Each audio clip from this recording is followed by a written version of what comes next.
નમસ્કાર, હું પાયલ પટેલ. અમેરિકાના તારીખ 14 ઓગસ્ટ 2026ના આજના મહત્વના સમાચારની વાત કરીએ તો અમેરિકામાં ભારતીય પરિવાર પર તૂટી પડ્યો ભયાનક દુઃખનો પહાડ. એક્ટનમાં માતા અને 14 વર્ષના બાળકની રહસ્યમય હત્યાથી સન્નાટો. 17 વર્ષનો દીકરો કસ્ટડીમાં, શંકાસ્પદ ઓનલાઈન હિસ્ટ્રીથી ચોંકાવનારો ખુલાસો. યુએસમાં વસતા ગુજરાતી સિનિયર સિટીઝન્સ માટે લાલબત્તી. મેડિકેર એડવાન્ટેજ પ્લાન્સમાં આવી રહ્યો છે મોટો ફેરફાર. એક નાની ભૂલથી બંધ થઈ શકે છે તબીબી કવરેજ. જાણો શું છે ગેરંટેડ ઇશ્યુ રાઇટ. અમેરિકામાં ઇમિગ્રન્ટ્સ માટે વધ્યું મોટું સંકટ. જૂન 2026 સુધીમાં 5.55 લાખથી વધુ deportation order. ICE check in અને કોર્ટ તારીખ અંગે અફવાઓથી સાવધાન. નાનો એવો ગોટાળો પડી શકે છે ભારે. બધા સમાચાર જોઈએ વિસ્તારથી. આપ જોતા રહો એનઆરઆઈ પલ્સ.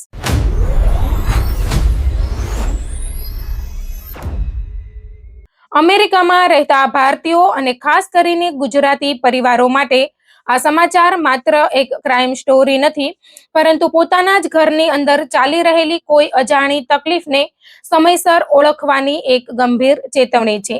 કારણ કે મેસેચ્યુસેટ્સના એક્ટન શહેરમાંથી સામે આવેલી એક એવી ઘટના છે જેણે આખા ભારતીય સમુદાયને હચમચાવી દીધો છે.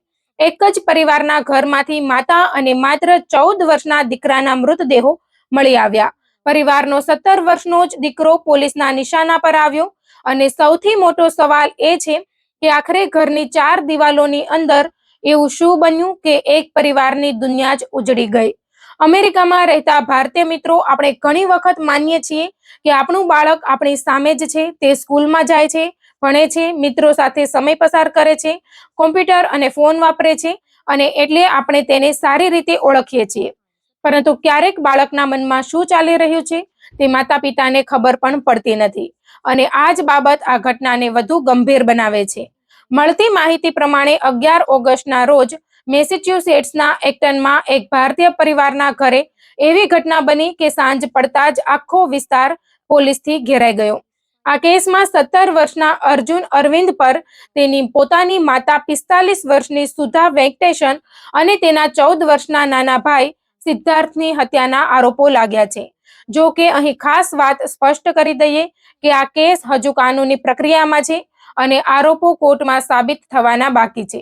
પરંતુ પોલીસ તપાસમાંથી સામે આવેલી વિગતો અત્યંત ચોંકાવનારી હોવાનું જણાવવામાં આવી રહ્યું છે. હવે ચાલો તમને શરૂઆતથી આખી ઘટના સમજાવીએ, કારણ કે આ ઘટનામાં સૌથી મહત્વની વાત એ છે કે પોલીસને શરૂઆતમાં આ ઘરમાં કોઈ ગંભીર ઘટના બની હોવાની જાણ પણ નહોતી અને એક ટ્વિટર દ્વારા કરવામાં આવેલા ફોન પછી આખું રહસ્ય ખુલવા લાગ્યું. 11 ઓગસ્ટની સવારે લગભગ 7 વાગ્યાની આસપાસ પરિવારના પિતા કામ માટે ઘરની બહાર ગયા હતા. ઘરમાં માતા સુધા, 17 વર્ષનો અર્જુન અને 14 વર્ષનો સિદ્ધાર્થ હોવાનું જણાવવામાં આવ્યું છે. બપોરે 12 વાગ્યા પછી સિદ્ધાર્થ રમતગમત અથવા એક્ટિવિટી સેન્ટરમાંથી ઘરે પાછો ફર્યો હતો, પરંતુ સાંજ સુધીમાં પરિસ્થિતિ એવી બની ગઈ હતી કે ઘરની બહારથી કોઈ અંદાજ પણ લગાવી શકે નહીં કે અંદર શું ભયાનક ઘટના બની ચૂકી છે. સાંજે એક ટ્યુટર ભણાવવા માટે પરિવારના ઘરે પહોંચ્યા. ટ્યુટરે ડોરબેલ વગાડી, દરવાજો ખખડાવ્યો અને વારંવાર સંપર્ક કરવાનો પ્રયાસ કર્યો, પરંતુ અંદરથી કોઈ જવાબ મળ્યો નહીં. હવે અહીંથી ઘટનાએ એક નવો વળાંક લીધો, કારણ કે ટ્યુટરે પરિવારના પિતાને ફોન કરીને જણાવ્યું કે ઘરમાંથી કોઈ દરવાજો ખોલી રહ્યો નથી. પિતાએ પણ પરિવારના સભ્યોનો સંપર્ક કરવાનો પ્રયાસ કર્યો, પરંતુ જ્યારે કોઈ જવાબ મળ્યો નહીં ત્યારે તેમણે એક્ટન પોલીસને ફોન કરીને વેલ બીઇંગ ચેક કરવા વિનંતી કરી. એટલે કે પોલીસ ઘરે જઈને તપાસ કરે કે પરિવારના સભ્યો સલામત છે કે નહીં. અને મિત્રો, કદાચ એ જ ફોન કોલે આ ભયાનક ઘટનાનો ખુલાસો કરી દીધો. સાંજે લગભગ 6:37 પોલીસ જ્યારે ઘરે પહોંચી ત્યારે તેમને ઘરની અંદર 2 મૃતદેહો મળી આવ્યા. 14 વર્ષનો સિદ્ધાર્થ ઘરના પ્રથમ માળેથી મળી આવ્યો હતો, જ્યારે 45 વર્ષની માતા સુધા ફિનિશ્ડ બેઝમેન્ટ વિસ્તારમાં મળી આવી હતી. એક પરિવાર માટે આનાથી મોટી દુર્ઘટના બીજી શું હોઈ શકે કે પિતા કામ માટે બહાર ગયા અને થોડા કલાકો પછી ઘરે પાછા ફરવાની રાહ જોઈ રહ્યા હોય, પરંતુ તેમના પોતાના જ ઘરમાં પત્ની અને નાનો દીકરો જીવતા ન રહ્યા હોય. પરંતુ પોલીસ માટે આ કેસ અહીં પૂરો થવાનો નહોતો, કારણ કે હવે સૌથી મોટો સવાલ હતો કે આ ઘટના પછી 17 વર્ષનો અર્જુન ક્યાં છે.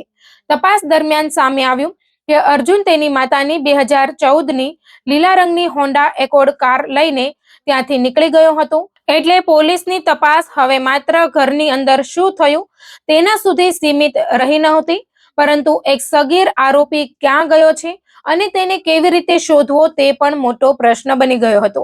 ત્યારબાદ બીજા દિવસે એટલે કે 12 ઓગસ્ટની સવારે પોલીસને એક પાર્કિંગ લોટમાં એવી જ લીલા રંગની હોન્ડા એકોર્ડ કાર મળી આવી અને જ્યારે પોલીસે કારની તપાસ કરી ત્યારે અર્જુન કારની અંદર સૂતો અથવા પડેલો મળી આવ્યો હોવાનું જણાવવામાં આવ્યું છે.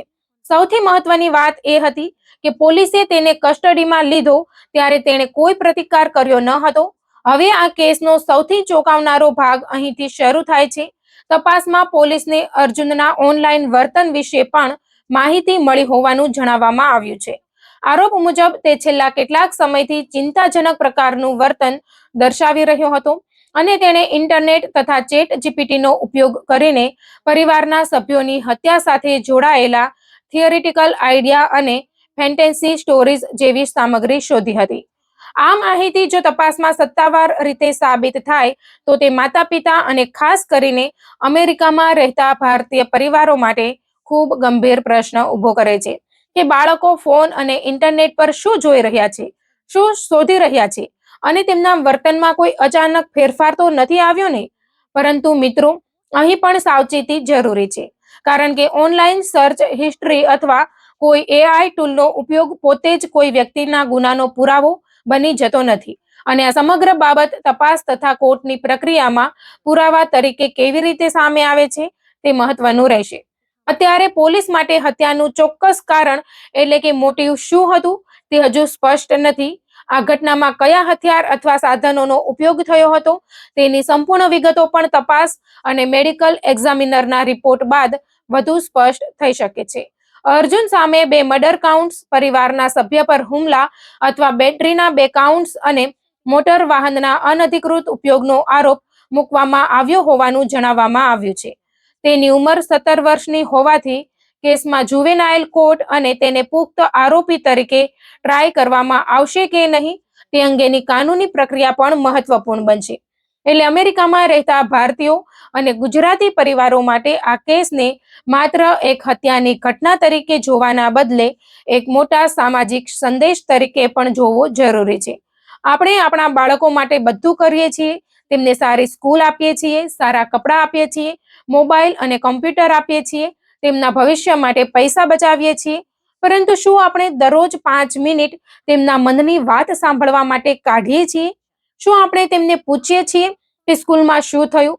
કોઈ વાત તેમને પરેશાન કરે છે? કોઈ મિત્ર સાથે સમસ્યા છે? તેઓ કોઈ વાતથી ગુસ્સે છે? તેઓ ઊંઘ બરાબર લે છે કે નહીં? અને સૌથી મહત્વની વાત, શું તેઓ આપણાથી કોઈ વાત છુપાવી રહ્યા છે? અમેરિકામાં રહેતા ભારતીય અને ગુજરાતી માતા પિતા માટે આ પ્રશ્નો ખૂબ મહત્વના છે, કારણ કે આપણા ઘણા પરિવારોમાં માતા પિતા કામકાજમાં વ્યસ્ત હોય છે. બાળકો સ્કૂલ, કોલેજ, સ્પોર્ટ્સ અને ઓનલાઈન દુનિયામાં પોતાનું અલગ જીવન જીવતા હોય છે અને ઘણી વખત એક જ ઘરમાં રહેતા હોવા છતાં પરિવારના સભ્યો વચ્ચે સાચી વાતચીત ઓછી થઈ જાય છે. એટલે આ ઘટના પરથી કોઈ બાળકને શંકાની નજરે જોવાની જરૂર નથી, પરંતુ પોતાના બાળકના વર્તનમાં અચાનક અને ગંભીર ફેરફાર દેખાય તો તેને અવગણવો પણ નહીં. જો બાળક ખૂબ ગુસ્સે રહેતું હોય, એકલું રહેવા લાગે, પરિવારથી સંપૂર્ણપણે દૂર થતું જાય, સતત હિંસા અથવા મોત સાથે જોડાયેલી સામગ્રીમાં અસામાન્ય રસ બતાવે અથવા પોતાની કે બીજાની સુરક્ષા અંગે ચિંતાજનક વાતો કરે તો માતા પિતાએ શાંતિથી તેની સાથે વાત કરવી જોઈએ અને જરૂર પડે તો સ્કૂલ કાઉન્સેલર, માનસિક આરોગ્ય નિષ્ણાત અથવા અન્ય યોગ્ય વ્યવસાયિકની મદદ લેવી જોઈએ. આ ઘટનામાં સૌથી દુઃખદ વાત એ છે કે એક પિતા હવે પોતાની પત્ની અને નાના દીકરાને ગુમાવી ચૂક્યા છે અને આખો પરિવાર એક એવી ટ્રેજેડીમાંથી પસાર થઈ રહ્યો છે જેને શબ્દોમાં વ્યક્ત કરવી લગભગ અશક્ય છે.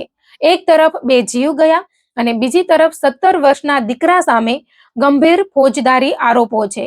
હવે કોર્ટ, પોલીસ અને તપાસ એજન્સીઓ એ જાણવા પ્રયાસ કરશે કે ખરેખર શું થયું, શા માટે થયું અને આ ઘટનાની પાછળની સંપૂર્ણ હકીકત શું છે. પરંતુ અમેરિકામાં રહેતા મારા તમામ ભારતીય અને ગુજરાતી મિત્રો, આ ઘટનામાંથી આપણે એક વાત ચોક્કસ શીખવી જોઈએ કે પરિવાર સાથે વાત કરવા માટે ક્યારેય મોડું કરવું નહીં.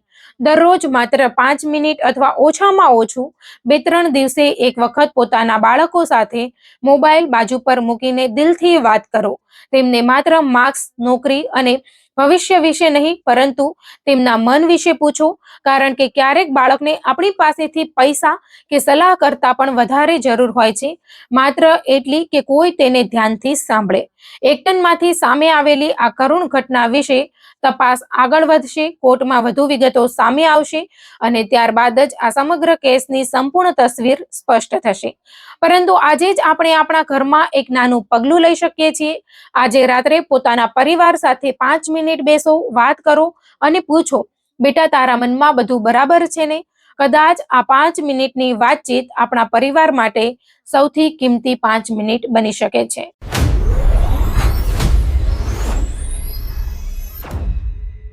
અમેરિકામાં રહેતા ભારતીયો અને ખાસ કરીને ગુજરાતી સિનિયર નાગરિકો માટે આ સમાચાર અત્યંત મહત્વના છે. કારણ કે જો તમે અથવા તમારા માતા-પિતા મેડિકેર એડવાન્ટેજ પ્લાન પર છો, તો માત્ર એટલું માનવું કે મારો મેડિકેર તો ચાલુ જ રહેશે તમારા માટે મોટી ભૂલ સાબિત થઈ શકે છે. કેટલીક મોટી વીમા કંપનીઓ મેડિકેર એડવાન્ટેજના કેટલાક પ્લાન્સ બંધ અથવા બદલવાની પ્રક્રિયામાં છે અને તેના કારણે લાખો લોકોના આગામી વર્ષના હેલ્થ કવરેજમાં ફેરફાર આવી શકે છે. સૌથી ચોંકાવનારી વાત એ છે કે જો તમારો પ્લાન બંધ થઈ જાય અને તમે કંઈ જ ન કરો, તો તમે જે કવરેજ, ડોક્ટર, દવાઓ અને વધારાના લાભો માટે અત્યાર સુધી ટેવાયેલા છો, તેમાંથી ઘણું બધું અચાનક બદલાઈ શકે છે. એટલે અમેરિકામાં રહેતા ભારતીય પરિવારો, ખાસ ધ્યાનથી સાંભળો, કારણ કે આ માત્ર વીમાની સામાન્ય માહિતી નથી, પરંતુ તમારા પરિવારના સ્વાસ્થ્ય અને ખિસ્સા બંને સાથે જોડાયેલો મુદ્દો છે.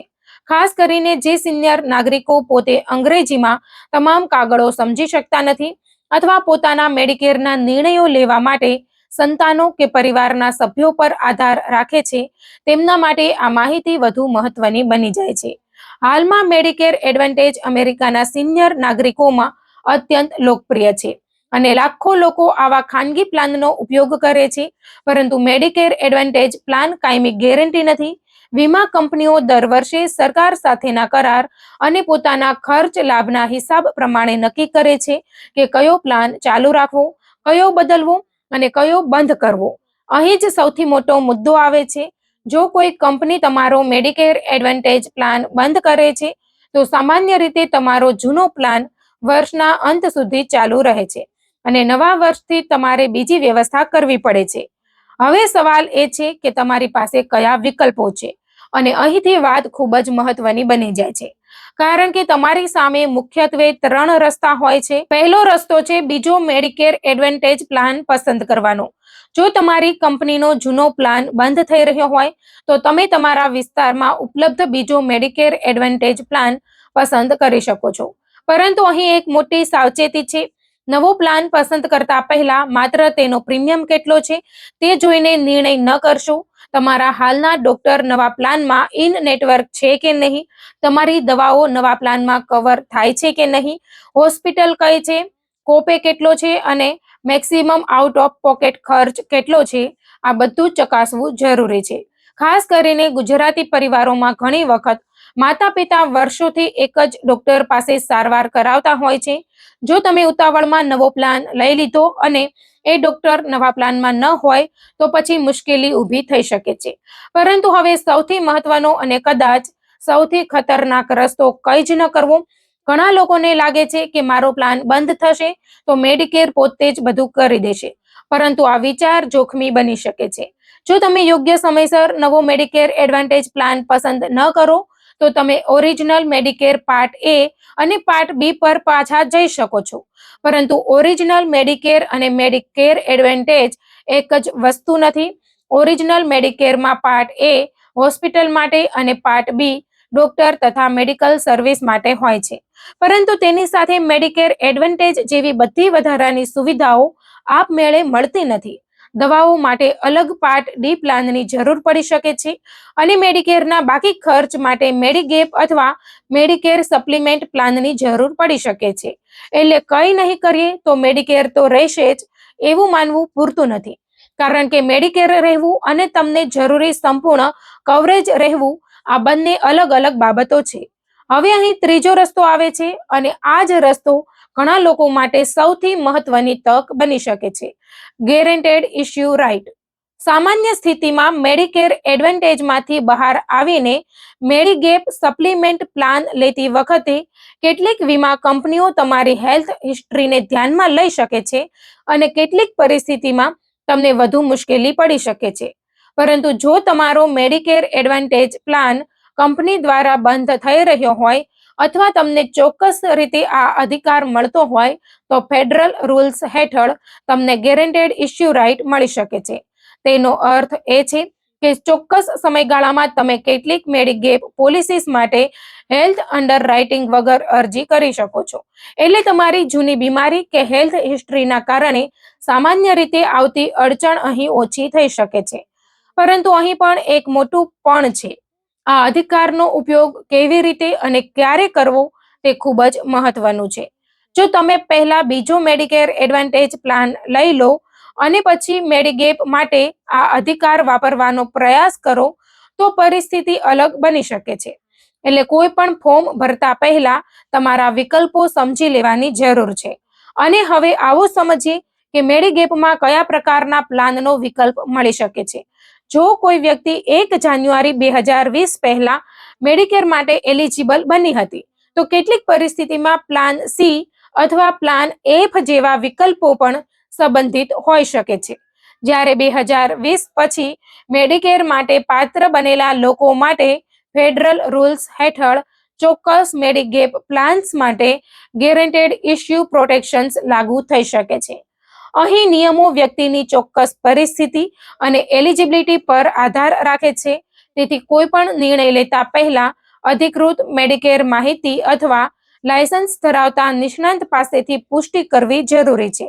અને યાદ રાખજો, મેડિગેપ પ્રિસ્ક્રિપ્શન ડ્રગ કવરેજ નથી. જો તમે ઓરિજિનલ મેડિકેર અને મેડિગેપ તરફ જાઓ છો, તો તમારી પ્રિસ્ક્રિપ્શન મેડિસિન્સ માટે અલગ મેડિકેર પાર્ટ ડી પ્લાનની જરૂર પડી શકે છે. હવે વાત કરીએ ડેડલાઇન્સની, કારણ કે મેડિકેરમાં ઘણી વખત લોકો નિયમ સમજે છે, પરંતુ તારીખ ચૂકી જાય છે અને પછી મુશ્કેલી ઊભી થાય છે. સામાન્ય રીતે સપ્ટેમ્બર આસપાસ મેડિકેર એડવાન્ટેજ પ્લાન્સના સભ્યોને એન્યુઅલ નોટિસ ઓફ ચેન્જીસ એટલે કે એએનઓસી દ્વારા આગામી વર્ષના ફેરફારો વિશે માહિતી મળતી હોય છે. આ નોટિસને ક્યારેક સામાન્ય કાગળ સમજીને ફેંકી ન દેવી. તેમાં તમારા પ્લાનના પ્રીમિયમ, બેનિફિટ્સ, નેટવર્ક અને અન્ય મહત્વના ફેરફારો વિશે માહિતી હોઈ શકે છે.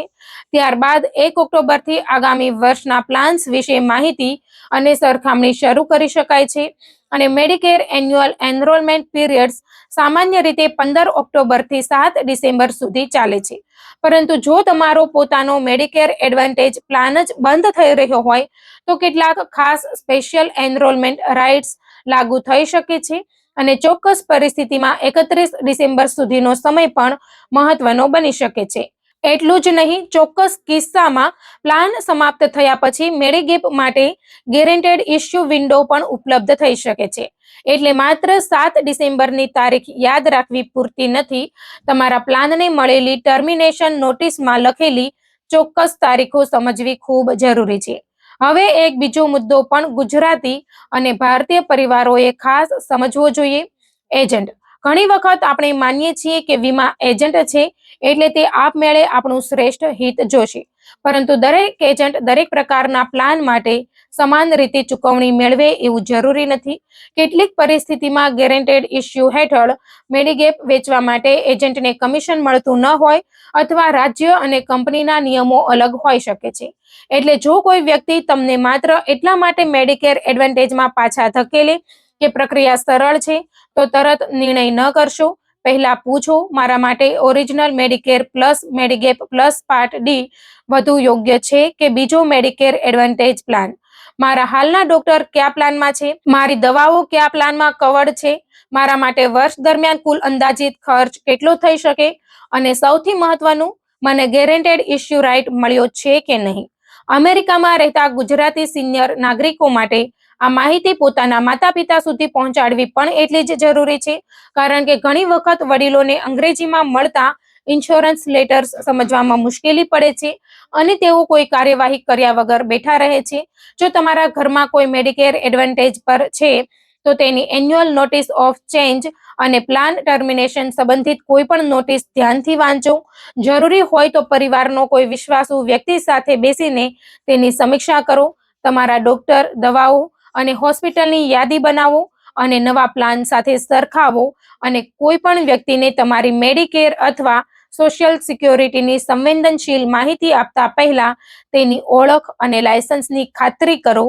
યાદ રાખો, મેડિકેર એડવાન્ટેજ પ્લાન બંધ થવો એ અંત નથી. તમારા માટે બીજો મેડિકેર એડવાન્ટેજ પ્લાન હોઈ શકે છે, ઓરિજિનલ મેડિકેર તરફ જવાનો રસ્તો હોઈ શકે છે અને ચોક્કસ પરિસ્થિતિમાં ગેરંટેડ ઇશ્યુ રાઇટ દ્વારા મેડિગેપ મેળવવાની મહત્વપૂર્ણ તક પણ હોઈ શકે છે. પરંતુ સૌથી ખરાબ નિર્ણય ઘણી વખત નિર્ણય ન લેવો હોય છે. એટલે અમેરિકામાં રહેતા ભારતીયો અને ગુજરાતીઓ, ખાસ કરીને તમારા ઘરના સિનિયર નાગરિકો માટે આ માહિતી આજે જ તપાસો. તમારો પ્લાન આગામી વર્ષમાં ચાલુ રહેવાનો છે કે બંધ થવાનો છે? તમારો ડોક્ટર કયા પ્લાનમાં છે? તમારી દવાઓ ક્યાં કવર્ડ છે? અને તમને ક્યાં સ્પેશિયલ એનરોલમેન્ટ અથવા ગેરંટેડ ઇશ્યુ રાઇટ્સ મળે છે? આ 4 બાબતોની માહિતી પહેલેથી મેળવી લો, કારણ કે મેડિકેરમાં એક નાની ભૂલની અસર માત્ર કાગળ પર નહીં, પરંતુ સારવાર અને હજારો ડોલરના ખર્ચ પર પણ પડી શકે છે. તેથી કોઈ સોશિયલ મીડિયા પોસ્ટ, અજાણ્યા વ્યક્તિ કે માત્ર કમિશન માટે કામ કરતા વ્યક્તિની વાત પર આધાર રાખવાના બદલે મેડિકેરના અધિકૃત સંસાધનો અને લાયસન્સ ધરાવતા વિશ્વસનીય અને તટસ્થ નિષ્ણાત પાસેથી તમારી વ્યક્તિગત સ્થિતિ મુજબ માહિતી લો. તમારા પરિવારના વડીલો માટે આ નિર્ણય આજે સામાન્ય લાગશે, પરંતુ યોગ્ય સમયે લેવાયેલો સાચો નિર્ણય આવતીકાલે મોટી નાણાકીય અને આરોગ્ય સંબંધિત મુશ્કેલીથી બચાવી શકે છે.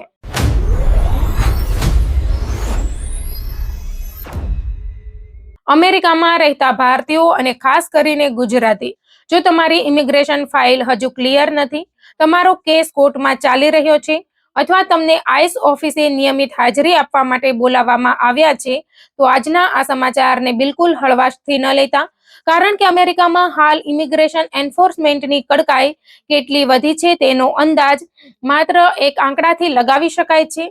જૂન 2026માં અમેરિકન ઇમિગ્રેશન જજોએ લગભગ 78,882 લોકોને રિમૂવલ ઓર્ડર આપ્યા હતા અને ચાલુ નાણાકીય વર્ષમાં જૂન સુધીમાં 5.55 લાખથી વધુ રિમૂવલ અને વોલન્ટરી ડિપાર્ચર ઓર્ડર્સ જારી થઈ ચૂક્યા છે. હવે સૌથી મોટો સવાલ એ છે કે આઈસ ઓફિસે નિયમિત ચેક-ઇન માટે જવાનું હોય તો શું ત્યાં જ ધરપકડ થઈ શકે? શું પાસપોર્ટ સાથે લઈ જવાનો આદેશ એટલે સીધા ડિપોર્ટેશનની તૈયારી? અને સૌથી મહત્વની વાત, જો તમે ડરથી આઈસ ચેક-ઇન પર જવાનું ટાળી દો તો શું મુશ્કેલી ઓછી થશે કે પછી વધુ મોટી મુશ્કેલી ઊભી થશે? અમેરિકામાં રહેતા ભારતીયો અને ગુજરાતીઓ માટે આ બાબતો સમજવી ખૂબ જરૂરી છે, કારણ કે આઈસ પોતે સ્પષ્ટ રીતે જણાવે છે કે કેટલાક ઇમિગ્રન્ટ્સને રિલીઝ થયા પછી નિયમિત આઈસ ચેક-ઇન માટે હાજર થવું પડે છે અને આ ચેક-ઇન ઇમિગ્રેશન કોર્ટની તારીખથી અલગ હોય છે. એટલે સૌથી પહેલા એક વાત સમજી લો, આઈસ ચેક-ઇન અને ઇમિગ્રેશન કોર્ટ હિયરિંગ્સ એક જ વસ્તુ નથી. તમારા કાગળમાં કઈ તારીખે ક્યાં હાજર થવાનું છે તે ધ્યાનથી તપાસવું જરૂરી છે. હાલના માહોલમાં આઈસ દ્વારા ઇમિગ્રેશન કેસ ધરાવતા લોકોને વધુ કડક રીતે મોનિટર કરવામાં આવી રહ્યા હોવાના અહેવાલો સામે આવી રહ્યા છે અને દેશભરમાં આઈસ ધરપકડોમાં પણ મોટો વધારો નોંધાયો છે. જૂન 2026માં આઈસ અધિકારીઓએ 43,138 લોકોની ધરપકડ કરી હોવાનો અહેવાલ છે. આ જ કારણ છે કે ઘણા લોકો હવે પોતાની ચેક-ઇન તારીખ નજીક આવે ત્યારે ગભરાઈ રહ્યા છે, ખાસ કરીને જેમની પાસે પહેલેથી રિમૂવલ ઓર્ડર છે, જેમનો કોર્ટ કેસ નબળો છે, જેમણે અગાઉની કોર્ટ તારીખ ચૂકી છે અથવા જેમની ઇમિગ્રેશન સ્થિતિમાં ગંભીર સમસ્યા છે. તેમના માટે જોખમ સામાન્ય વ્યક્તિ કરતાં અલગ હોઈ શકે છે. હવે વાત કરીએ પાસપોર્ટની. કેટલાક આઈસ ચેક-ઇન સંદર્ભોમાં પાસપોર્ટ અથવા ઓળખના દસ્તાવેજો મહત્વના બની શકે છે અને કેટલીક પરિસ્થિતિઓમાં આઈસ પાસે વ્યક્તિનો પાસપોર્ટ હોવાની સ્થિતિ પણ જોવા મળે છે. ઇમિગ્રેશન માર્ગદર્શન આપતી સંસ્થાઓ જણાવે છે કે જો આઈસ પાસે પાસપોર્ટ જમા હોય તો ચોક્કસ કારણસર તેને થોડા સમય માટે પરત માંગવાની પ્રક્રિયા પણ હોઈ શકે છે. એટલે જો તમને તમારી ચેક-ઇન નોટિસ અથવા આઈસ તરફથી મળેલા પત્રમાં ખાસ કરીને પાસપોર્ટ, ઓળખપત્ર કે અન્ય દસ્તાવેજ લઈને આવવાનું કહેવામાં આવ્યું હોય તો તેને અવગણશો નહીં અને છેલ્લી ઘડીએ અંદાજે નિર્ણય પણ ન લો. અહીં સૌથી મોટી ભૂલ એ થઈ શકે છે કે કોઈ વ્યક્તિ સોશિયલ મીડિયા પર સાંભળેલી વાતના આધારે માની લે કે આઈસ પાસે જવું એટલે ચોક્કસ ધરપકડ અથવા પાસપોર્ટ માંગ્યો એટલે ચોક્કસ ડિપોર્ટેશન. હકીકત એ છે કે દરેક વ્યક્તિનો ઇમિગ્રેશન કેસ અલગ હોય છે અને આઈસ ચેક-ઇનની પ્રક્રિયા પણ કેસ તથા સ્થાનિક ફિલ્ડ ઓફિસ પ્રમાણે બદલાઈ શકે છે. પરંતુ બીજી બાજુ એ પણ સાચું છે કે આઈસ ચેક-ઇન સંપૂર્ણપણે જોખમ મુક્ત છે એવું માની લેવું યોગ્ય નથી. તાજેતરમાં ફિલેડેલ્ફિયા આઈસ ફિલ્ડ ઓફિસ સામે એવા આરોપોને લઈને કેસ પણ થયો છે જેમાં નિયમિત ચેક-ઇન દરમિયાન લોકોને ફરીથી ડિટેન કરવામાં આવ્યા હોવાનો દાવો કરવામાં આવ્યો છે. એટલે હવે સવાલ આવે છે, જો તમને આઈસ પાસે હાજરી આપવાની તારીખ આવી ગઈ હોય તો શું કરવું? સૌથી પહેલા તમારા બધા કાગળો એક જગ્યાએ ભેગા કરો. આઈસ નોટિસ, કોર્ટ નોટિસ, એ નંબર, પાસપોર્ટ, ઈએડી હોય તો તેની નકલ, અગાઉના કોર્ટના ઓર્ડર, વકીલ સાથેના દસ્તાવેજો અને તમારી વર્તમાન માહિતી, આ બધું ચેક કરો. ખાસ કરીને તમારી આઈસ ચેક-ઇન તારીખ અને ઇમિગ્રેશન કોર્ટની તારીખ અલગ છે કે નહીં તે ચોક્કસ સમજો, કારણ કે કોર્ટની તારીખ ચૂકી જવી ખૂબ ગંભીર બાબત બની શકે છે. ઇમિગ્રેશન કોર્ટમાં જો કોઈ વ્યક્તિને યોગ્ય નોટિસ મળી હોવા છતાં તે જરૂરી હિયરિંગમાં હાજર ન થાય તો કાયદા હેઠળ જજ ઇન એબ્સેન્ટિયા રિમૂવલ ઓર્ડર આપી શકે છે અને આ પ્રકારનો ઓર્ડર આવ્યા પછી સ્થિતિ વધુ મુશ્કેલ બની શકે છે. એટલે હું કોર્ટમાં નહીં જાઉં, પછી જઈશું એવો નિર્ણય બિલકુલ ન લેવો. હાલમાં ઇમિગ્રેશન કોર્ટનો ભાર પણ ઘણો વધી ગયો છે અને હજારો કેસોમાં રિમૂવલ ઓર્ડર્સ આવી રહ્યા છે. ટ્રેકના આંકડા મુજબ જૂન 2026માં જ 78,882 રિમૂવલ ઓર્ડર્સ જારી થયા હતા. હવે અહીં એક ખૂબ જ મહત્વની ચેતવણી, અમેરિકામાં રહેતા ગુજરાતીઓ માટે તમારા ડરનો કોઈ વ્યક્તિ વેપાર ન બનાવી દે. જો કોઈ કહે કે આઈસમાં તમારી સાથે એક દિવસ ઊભા રહેવા માટે $5,000 આપો, હું તમને ચોક્કસ બચાવી લઈશ, અથવા પૈસા આપો એટલે ધરપકડ નહીં થાય, તો આવી ગેરંટી પર ક્યારેય વિશ્વાસ ન કરશો. વકીલ કાયદાકીય મદદ કરી શકે છે, તમારા કેસની સ્થિતિ સમજી શકે છે, જરૂરી દલીલ કરી શકે છે અને તમારી તરફથી યોગ્ય કાનૂની કાર્યવાહી કરી શકે છે. પરંતુ કોઈ પણ વકીલ આઈસ અધિકારી શું નિર્ણય લેશે તેની 100% ગેરંટી આપી શકે નહીં. ખાસ કરીને $2,000, $4,500 કે $5,000 જેવી ફી વિશે કોઈ વ્યક્તિ તમને ઓફર કરે તો પહેલા લેખિત ફી અગ્રીમેન્ટ માંગો. શું સેવા મળશે તે સ્પષ્ટ પૂછો અને વકીલ ખરેખર લાયસન્સ્ડ ઇમિગ્રેશન એટર્ની છે કે નહીં તે ચકાસો. ડરના કારણે તરત જ મોટી રકમ આપવી એ બીજી મોટી ભૂલ બની શકે છે. અને હવે સૌથી મહત્વની વાત, જો તમને આઈસ ચેક-ઇન માટે બોલાવવામાં આવ્યા છે તો જવું કે નહીં જવું? તેનો જવાબ દરેક વ્યક્તિ માટે એક સરખો નથી, કારણ કે તમારો કેસ અસાઇલમ છે કે રિમૂવલ પ્રોસિડિંગ્સમાં છે, તમારી સામે પહેલેથી રિમૂવલ ઓર્ડર છે કે નહીં, અગાઉ કોઈ કોર્ટ ડેટ ચૂકી છે કે નહીં, બોન્ડ પર છો કે નહીં, આઈસ સુપરવિઝન હેઠળ છો કે નહીં અને તમને મળેલી નોટિસમાં શું લખ્યું છે, આ બધી બાબતો મહત્વની છે. તેથી તમારી ચોક્કસ પરિસ્થિતિને જાણતા ક્વોલિફાઈડ ઇમિગ્રેશન લોયર સાથે વાત કરીને નિર્ણય લેવો સૌથી સુરક્ષિત રસ્તો છે. પરંતુ જો કોર્ટની તારીખ છે તો તેને અવગણવી ખાસ જોખમી છે અને જો આઈસ ચેક-ઇન છે તો તેની શરતો અને નોટિસ ધ્યાનથી વાંચો. આઈસની સત્તાવાર માહિતી મુજબ ચેક-ઇન માટે સ્થાનિક આઈસ ઓફિસ સાથે સંપર્ક કરવાની વ્યવસ્થા છે અને આઈસ દ્વારા આપેલી સૂચનાઓનું પાલન કરવું મહત્વપૂર્ણ છે. અમેરિકામાં રહેતા ભારતીયો અને ગુજરાતીઓ આજના સમાચારનો સૌથી મોટો સંદેશ ડર ફેલાવવાનો નથી, પરંતુ સાવધાન કરવાનો છે. તમારો ઇમિગ્રેશન કેસ કાગળ પર છે, એટલે દરેક તારીખ, દરેક નોટિસ અને દરેક જવાબ ખૂબ મહત્વનો બની શકે છે. જો તમે કોઈ તારીખ ભૂલી ગયા છો, નોટિસ સમજી શકતા નથી અથવા તમારા વકીલ તમને અલગ સલાહ આપી રહ્યા છે, તો વાતને છેલ્લી ઘડી સુધી લટકાવશો નહીં અને ખાસ કરીને કોઈ અજાણ્યા વ્યક્તિને આઈસમાં ઓળખાણ છે, પૈસા આપો અને બધું સેટ થઈ જશે જેવી વાતમાં આવીને પૈસા ન આપશો. કારણ કે અત્યારે ઇમિગ્રેશનને લઈને ભયનો માહોલ છે અને આ ભયનો લાભ લઈને છેતરપિંડી કરનાર લોકો પણ સક્રિય થઈ શકે છે. યાદ રાખો, આઈસ ચેક ઇન અને ઇમિગ્રેશન કોર્ટ અલગ પ્રક્રિયા છે, પરંતુ બંનેને ગંભીરતાથી લેવાની જરૂર છે. કોર્ટ ડેટ ચૂકી જવાથી ઇન એબ્સેન્ટિયા રિમૂવલ ઓર્ડરનો જોખમ ઊભો થઈ શકે છે, જ્યારે આઈસ ચેક ઇનની શરતો તમારા કેસ અને ફિલ્ડ ઓફિસ પ્રમાણે અલગ હોઈ શકે છે. એટલે કાગળ જુઓ, તારીખ જુઓ, તમારા કેસની સ્થિતિ સમજો અને પછી કાયદાકીય સલાહ સાથે નિર્ણય લો. આજે અમેરિકામાં રહેતા દરેક ભારતીય અને ગુજરાતી પરિવાર માટે એક જ વાત: ડરશો નહીં, પણ બેદરકાર પણ ન બનો. કારણ કે ઇમિગ્રેશનના કેસમાં એક નાની ભૂલ પણ આગળ જઈને ખૂબ મોટી મુશ્કેલી બની શકે છે. અને જો તમારા ઘરમાં કોઈ વ્યક્તિ ICE check in, immigration court, asylum અથવા રિમૂવલ પ્રોસિડિંગ્સમાં છે, તો આ માહિતી તેની સાથે જરૂર શેર કરજો, કારણ કે કદાચ આ એક માહિતી તેને ખોટો નિર્ણય લેતા અટકાવી શકે છે.